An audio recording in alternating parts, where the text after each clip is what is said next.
Welcome to Paper Crafters Library. In this video I'm going to show you how to create this perfect Plum Petunias card. So let's get started.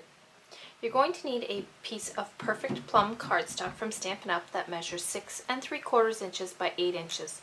I've gone ahead and I've scored it down the center at 4 inches, and when you fold this up and crease along that score line, you will get a card base that is 4 inches by 6 3/4 inches.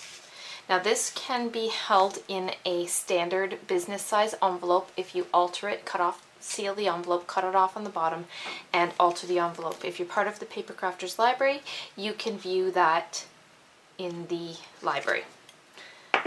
So we need to now embellish the front of our card base. You're going to set this aside for a moment, and you're going to need a piece of designer paper.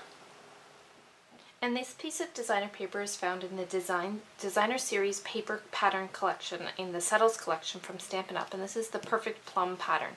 It has some script on one side and polka dots on the other. We're going to use the script side.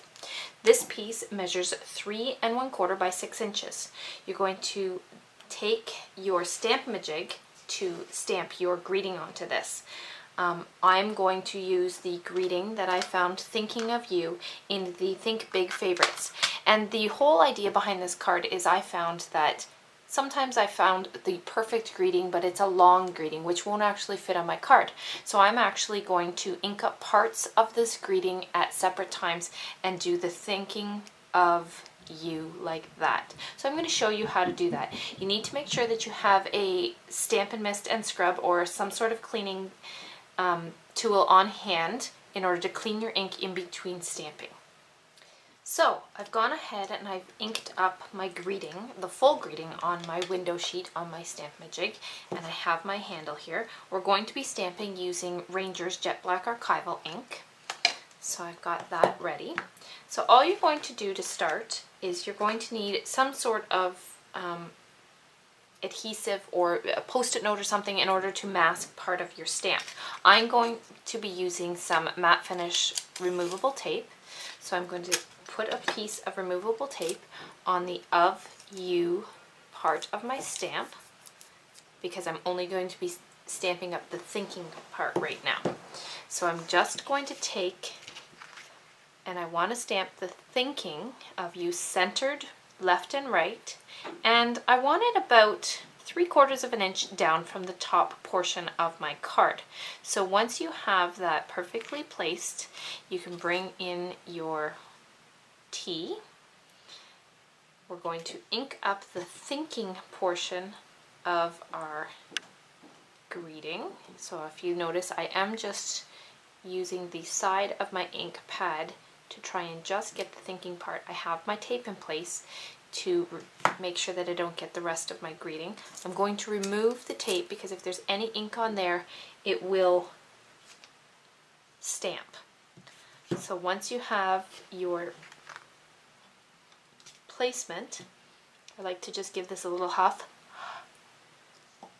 Place my block in the T and stamp the thinking. Now, if you're using clear blocks, you could always do this by sight, but I like to make sure that I'm accurate. So I am going to clean this with my baby wipe that I have on hand. Make sure that it's nice and clean. And what you can't see me doing off camera here is I am actually stamping this onto a scrap piece of cardstock. You could stamp it right onto your grid paper if you wish. Or sorry, I'm stamping this onto a scrap piece of grid paper. You can just stamp it here to make sure that it's clean and you won't get any shadow marks. So now I'm going to actually stamp the U. So I want to go to the bottom part of my greeting. I'm covering up the Of Thinking on my stamp so that I just get the U. I'm going to find the proper placement, again centering it left and right, and about 3/4 inch up from the bottom. So you want to have the same border on the top and bottom. Once you have placement of that, bring your T back in. And sometimes it's helpful if you use a little bit of dado. I'll show you here. So I can just place my little bit of dado on my grid paper and then find placement, because now I know that my paper that I'm stamping on is not going to shift. So once you have the proper placement of that, then you can remove this, ink up the U on your stamp. Again, I'm going to remove my tape because I don't want any extra shadow lines. Give this a little huff. Place this in my T and stamp that onto my designer paper. So now I have the thinking and the U. I'm going to clean my stamp.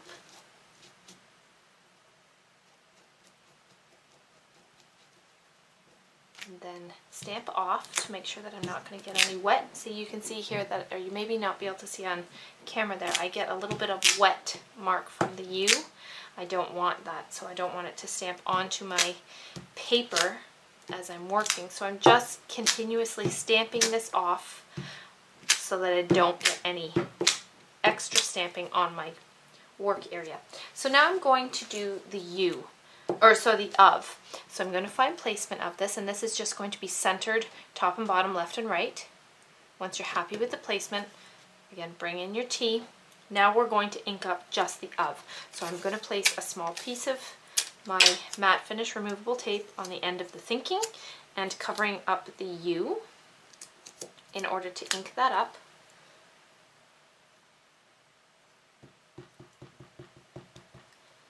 You can remove your piece of tape from either word.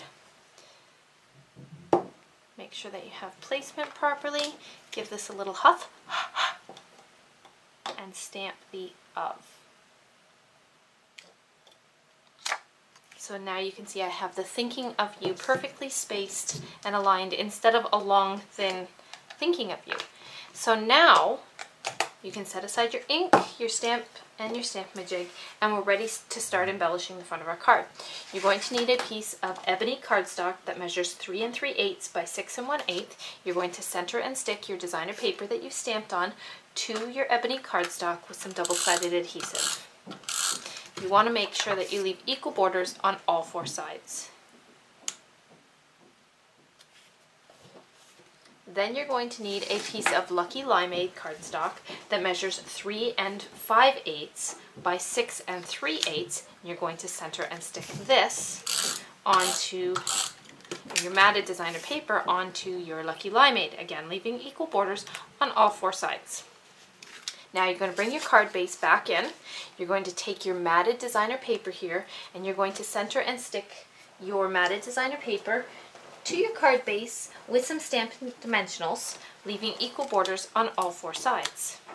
Because this is a longer and thin card, I am actually going to use 6 Stampin' Dimensionals because I want to make sure that the whole portion of the card mat pops.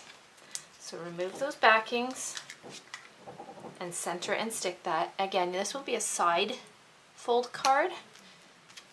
So once you have it matted to your card, you're going to now need a hot glue gun. And I found some of these beautiful flowers from Prima Flowers. Of course, they're beautiful. They're from Prima. And this is found in the Petunia Chop-In collection. So I have these 2 beautiful flowers that coordinate with my designer paper, and I'm going to stick these down with some hot glue. I always find that my flowers, when they come in a collection, are kind of flattened. So I always like to play with the centers and pull up my leaves to kind of freshen the flower up a little bit. So I'm just going to freshen up my second flower, and then I'm just going to take a small dollop of hot glue on the back of each of my flowers and stick them in between my stamped greeting. Repeat that with my second flower. And if you noticed, I am putting my lighter flower on the top, just like so. And there you have your perfect Plum Petunias card finished. I hope you enjoyed stamping with me.